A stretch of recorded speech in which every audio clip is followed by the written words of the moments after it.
Bine ați revenit! Fikret are o prietenă pe nume Zeynep, pe care în ultimul episod o cere în căsătorie.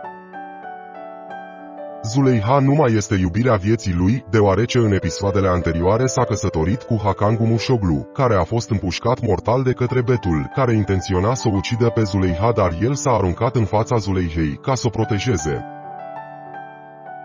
Abdul Kadir fuge din fața legii împreună cu Betul în Siria.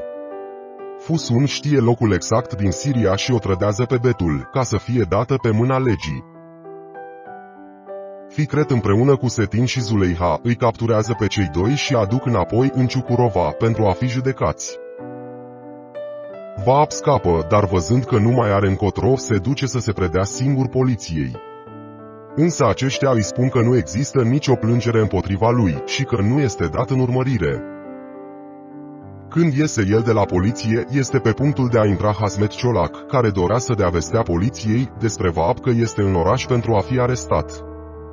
Dar Vaap, înainte să plece din sediul poliției, depune mărturie despre crima comisă de Ciolac, împușcându-l pe cel care a pus bomba sub mașina lui Hakan Gumușoglu. Pentru a nu fi descoperit, Ciolac l-a omorât, apoi l-a îngropat, iar Vaap a văzut totul. Ciolac este arestat, dovedindu-se că lucrurile spuse de Vaap sunt adevărate. Shermin ajunge să ceară de lucru de la Lufti, deoarece nu are unde locui și pentru a locui într-o locuință a municipalității îi cerea acesteia să-i dea de lucru la primărie. Nu există niciun loc de muncă pentru ea decât să măture strada.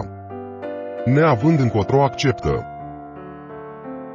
După 3 luni de zile începe judecarea celor 3, astfel că Hasmet Ciolac este condamnat pe viață pentru uciderea brutală a lui Pirașilek. Betul Arkan este condamnată pe viață pentru uciderea lui Hakan Gumușoglu.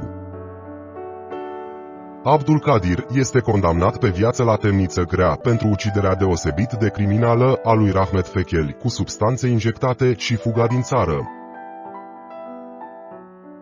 Are loc căsătoria lui Fikret Fecheli cu frumoasa Zeynep.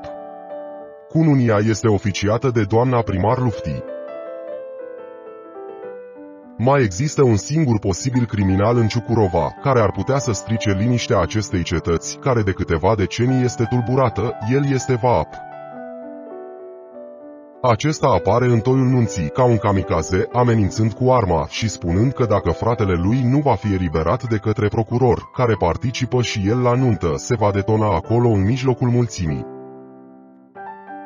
Dar unul dintre bătrânii muncitori de la Conac, care în armată a fost pirotehnist, își dă seama că nu sunt bombe reale în jurul lui Vaap și se duce fără nicio teamă de-i smulge butonul din mână.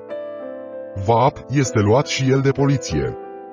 Nunta continuă și se simt bine cu toții. Gafur are o nouă iubită pe care o cere în căsătorie cu prilejul acestei nunți.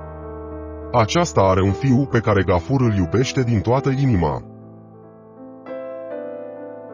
Fadik este însărcinată spre bucuria tuturor, iar Gafur glumește că o să aibă un băiat cu un păr ca al tatălui său Rashid. Zuleyha are 72 de ani acum și este tot în fruntea fermei. Leila a studiat inginerie mecanică la Berlin asemenea tatălui ei. S-a căsătorit și are un fiu, căruia i-a pus numele Demir. Ea a făcut din Yaman Holding una dintre cele mai mari companii din Turcia. Fikret a trăit până la vârsta de 74 de ani și a mai avut o fiică pe nume Mujgan. Kerem Ali, fiul lui, a transformat afacerea în ceva de mare succes. Setin nu a fost lăsat să se retragă de către tinerii Kerem Ali și Mujgan, el fiind numit președinte de onoare în organul de conducere al companiei.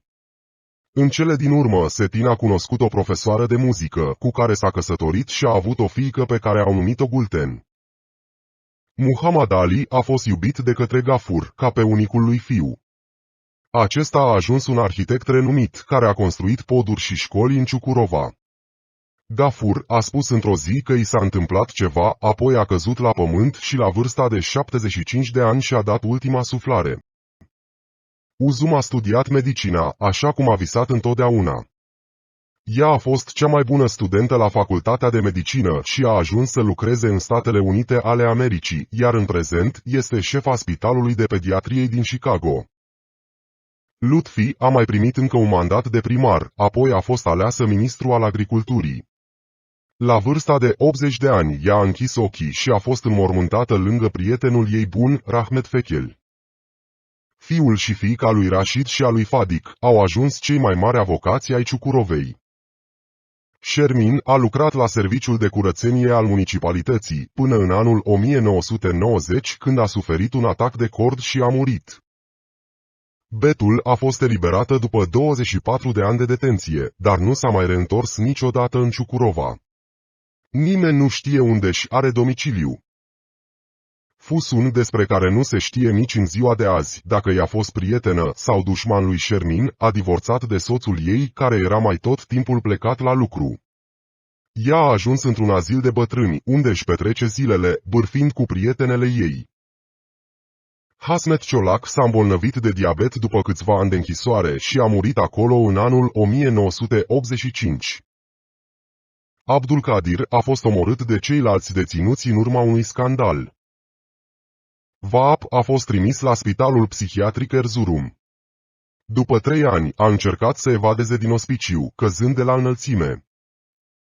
Hermin a ajuns cea mai în vârstă femeie din Turcia, a trăit până și-a văzut nepotul pe Adnan Yaman, student la actorie în Anglia.